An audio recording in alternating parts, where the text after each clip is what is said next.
नमस्कार, खबर समय जगत में आपका स्वागत है। मैं हूं आपके साथ अंकिता और आइए अब खबरें देखते हैं विस्तार से। भोपाल। कोई गरीब नहीं चाहता कि उसके बच्चे गरीबी में रहे, लेकिन देश में कई राजनीतिक परिवार है जो गरीब कल्याण के नाम पर अपने बेटे बेटियों का भला करते रहे हैं। यह आपको तय करना है कि आप किसका भला चाहते हैं। अगर आपको गांधी परिवार का भला करना है तो कांग्रेस को वोट दें। मुलायम सिंह के बेटे का भला चाहते हैं तो सपा को वोट दें। लालू यादव के बेटों का भला चाहते हैं तो राजद को वोट दें। शरद यादव की बेटी का भला चाहते हैं तो एनसीपी को वोट दें। फारूक अब्दुल्ला के बेटे का भला चाहते हैं तो नेशनल कॉन्फ्रेंस को वोट दें। के चंद्रशेखर राव की बेटी का भला चाहते हैं तो टीआरएस को वोट दे। करुणानिधि के बेटों का भला चाहते हैं तो डीएमके को वोट दे। लेकिन अगर आप अपने बेटे बेटियों का भला चाहते हैं तो पोते पोतियों का विकास और भविष्य चाहते हैं तो भाजपा को वोट दे। यह बात प्रधानमंत्री नरेंद्र मोदी ने राजधानी भोपाल के मोतीलाल नेहरू स्टेडियम में आयोजित भारतीय जनता पार्टी के मेरा बूथ सबसे मजबूत विषय पर आयोजित कार्यकर्ता संवाद कार्यक्रम में अल्पकालीन विस्तारक कार्यकर्ताओं को संबोधित करते हुए कही। कार्यक्रम को पार्टी के राष्ट्रीय अध्यक्ष जगत प्रकाश नड्डा, मुख्यमंत्री शिवराज सिंह चौहान एवं प्रदेश अध्यक्ष विष्णुदत्त शर्मा ने भी संबोधित किया। संवाद कार्यक्रम में देश भर से चुने गए 3000 कार्यकर्ताओं ने भाग लिया। वहीं देश की 543 लोकसभाओं के 10 लाख बूथ इस कार्यक्रम से वर्चुअली जुड़े। प्रधानमंत्री ने कहा कि आजकल राजनीति में एक शब्द बहुत चल रहा है और वह है गारंटी। ये भाजपा कार्यकर्ताओं की जिम्मेदारी है कि वे जनता को समझाए कि एकजुट हो रहे विपक्षी दल किस बात की गारंटी दे रहे हैं। ये गारंटी दे रहे हैं घोटालों की, भ्रष्टाचार की।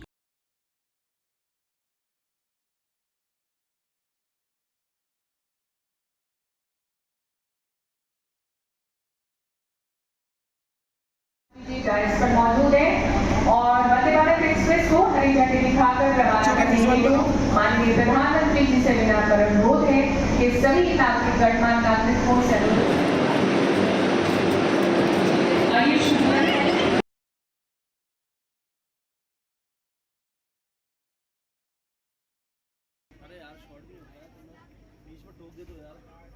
जय श्री राम। जय श्री राम। धारवाड़ से बेंगलुरु, रांची से पटना वंदे भारत एक्सप्रेस का उद्घाटन। माननीय से अनुरोध कि वो कृपया करके हरी झंडी दिखाएं। और ये माननीय प्रधानमंत्री जी ने इन तीनों ट्रेन्स को, तीनों वंदे भारत एक्सप्रेस को हरी झंडी दिखा दी है। और ये पूरे भारतवासियों के लिए एक गर्व का विषय है कि एक साथ आज 5 वंदे भारत एक्सप्रेस ट्रेन्स का उद्घाटन माननीय प्रधानमंत्री जी श्री नरेंद्र मोदी जी द्वारा किया जा रहा है। हमें बीजेपी का कार्यकर्ता होने के नाते एक और बात को ध्यान रखना है, सीट चाहे कोई भी हो, उम्मीदवार चाहे कोई भी हो, हमारा उम्मीदवार एक ही है। हमारा उम्मीदवार एक ही है और वो उम्मीदवार है कमल। कमल ही हमारा उम्मीदवार है। हमें हर घर कमल से बड़ा कुछ नहीं है। हमारे लिए कमल ही सब कुछ है। जनता को ये भी लगे कि जहां कमल है वहीं पर उसकी समस्याओं का समाधान है। इसलिए हमें कमल के निशान के साथ अपनी पहचान बढ़ानी है। हमें गर्व से कमल के निशान को अपने सीने पर लेकर चलना है। हम अक्सर देखते हैं कि सिर्फ चुनाव के दौरान ही कमल के निशान को बैनर तख्तियों में छपवाया जाता है, लेकिन अब हमें कमल के निशान को हर जगह, हर कार्यक्रम में प्रमुखता देनी चाहिए। हमें यह भी देखना है कि कमल से जो जुड़ा है उसकी पहचान सेवा से हो, समाज का हित करने वाले की हो। आज जो यहां से 2500 से ज्यादा कार्यकर्ता हमारे विस्तारक अलग अलग राज्यों में जा रहे हैं, उन्हें भी इसी का विशेष ध्यान रखना है। ये अभियान आपके लिए एक तपस्या से कम नहीं है।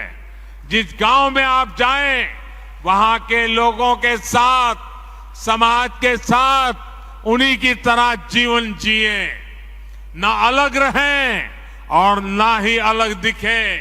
और अपने आत्मीय संबंध गांव के लोगों से ऐसे बनाएं कि वो आपकी वापसी के लिए आपसे आग्रह करते रहें। जाने के बाद भी आपका संपर्क बना रहना चाहिए। चिट्ठी चपाती चलती रहनी चाहिए। बार बार शब्द आता है गारंटी। भाजपा के कार्यकर्ताओं की ये बहुत बड़ी जिम्मेदारी है कि लोगों को बताएं कि असल में ये विपक्षी दल किस चीज की गारंटी है। जानना चाहिए ना भाई, ये विपक्षी सब जो है वो किस चीज की गारंटी है।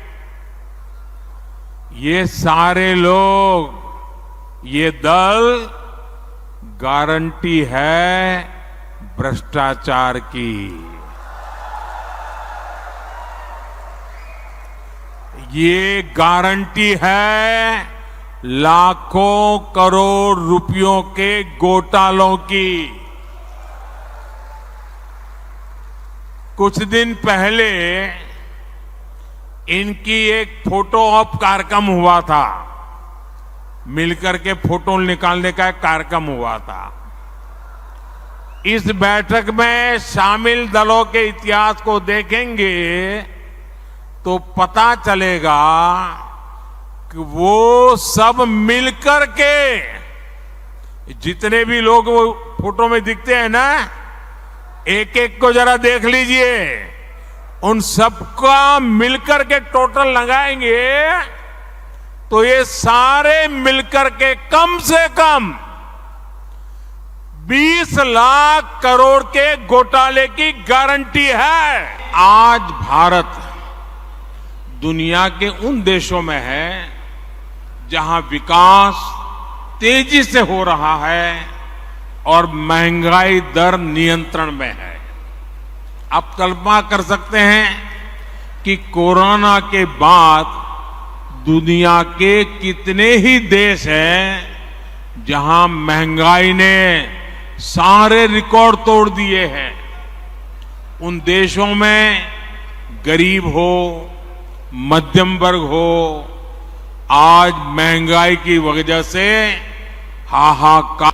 आप हमारे पड़ोस में ही देखें तो पाकिस्तान में महंगाई दर कितनी है, 38% से ज्यादा महंगाई है, 38%। श्रीलंका में महंगाई दर कितनी है, 25% से ज्यादा है। बांग्लादेश में महंगाई कितनी है, 10% के आसपास है। और भारत में महंगाई का दर कितना है, 5% से भी कम है। यानी कोरोना के बावजूद, इतने समय से चले जा रहे युद्ध के बावजूद भारत में हमने महंगाई को बेकाबू नहीं होने दिया है। देखिए, आज जरा पहले का अनुभव याद कीजिए। किसानों के साथ क्या होता था। कांग्रेस की सरकारों के दौरान सूखा पड़ता था तो परेशानी किसान की होती थी, बाढ़ आती थी तो किसान की सूद लेने वाला कोई नहीं होता था, किसान के नाम पर मदद को बिचौलिए खा जाते थे। कांग्रेस की एक ही नीति थी, पहले किसानों को संकट में पड़ने दो और फिर कर्ज माफी के नाम पर झूठ बोलकर वोट की फसल काटो। ये उनका तरीका रहता था। आपने 10 साल में कांग्रेस ने कुछ हजार करोड़ रुपए की कर्ज माफी का ऐलान किया, लेकिन असली किसानों ने को ये लाभ कभी पहुंचा ही नहीं। आप जाकर के देख लेना, इतनी सारी, कभी कभी तो 10 दिन में करेंगे, 100 दिन में करेंगे, कभी नहीं किया। क्योंकि ज्यादातर जो छोटे किसान होते हैं उनका तो बैंक में खाता भी नहीं होता है और वो तो साहूकार के पास से और लोगों से पैसे लेकर के अपनी बेचारे की गाड़ी चलाते हैं। और इसलिए ये कर्ज माफी के नाम पर राजनीति करते थे, देते नहीं थे और छोटे किसान को तो नसीब ही नहीं होता था। लेकिन भाजपा सरकार आज पीएम किसान सम्मान निधि से सीधा पैसा किसान के बैंक खाते में भेज रही है। इससे छोटे से छोटा किसान भी लाभान्वित हो रहा है। हमने 2014 का चुनाव देखा है, और 2019 का भी चुनाव देखा है ना? याद है ना? 2014 के हालात क्या थे, याद है ना? 2019 का हाल क्या थे, वो याद है ना? भाजपा के जो घोर विरोधी दल है, 2014 हो या 19, वो कितने ही घोर विरोधी थे, लेकिन उन दोनों चुनावों में हमने देखा कि इतनी छटपटाहट नहीं दिखी जितनी आज दिख रही है।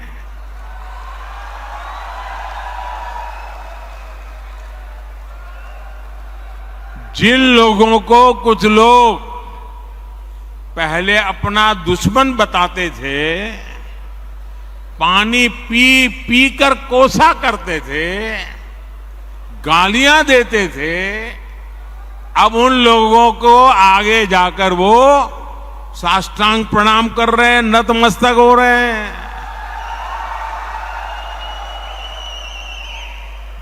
ये उनकी मजबूरी है। ये विपक्षी दलों की हरकतों से, उनकी घबराहट से साफ है कि देश की जनता ने 2024 के चुनाव में भाजपा को वापस लाने का मन बना लिया है। 2024 में फिर एक बार भाजपा की प्रचंड विजय तय है। इसी वजह से ये सारे विपक्षी दल बौखलाए हुए हैं। आज जब कानून का डंडा चल रहा है, जब जेल की सलाखें सामने दिख रही है, तब जाकर के ये जुगलबंदी हो रही है। इनका कॉमन मिनिमम प्रोग्राम भ्रष्टाचार के विरोध एक्शन से बचने का ही है। भाजपा के बूथ स्तर के कार्यकर्ता इस बात को गांव-गांव तक पहुंचाएंगे तो लोगों को इनकी वास्तविकता का पता चल ही जाएगा। कांग्रेस का घोटाला ही अकेले लाखों करोड़ों का है। 1,86,000 करोड़ का कोयला घोटाला, 1,76,000 करोड़ का 2G घोटाला, 70,000 करोड़ रुपए का कॉमनवेल्थ घोटाला शामिल है, 10,000 करोड़ रुपए का मनरेगा घोटाला, हेलीकॉप्टर से लेकर सबमरीन तक कांग्रेस के घोटाले से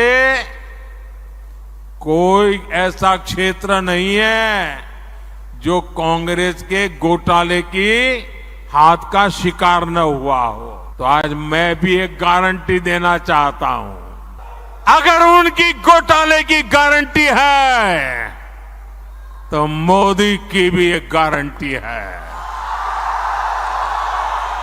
और मेरी गारंटी है हर घोटालेबाज पर कार्रवाई की गारंटी, हर चोर लुटेरे पर कार्रवाई की गारंटी। जिसने गरीब को लूटा है, जिसने देश को लूटा है, उसका हिसाब तो हो करके रहेगा। खबर समय जगत के लिए संवाददाता आदित्य सराठे की report. For latest news, subscribe to our channel and press the bell icon.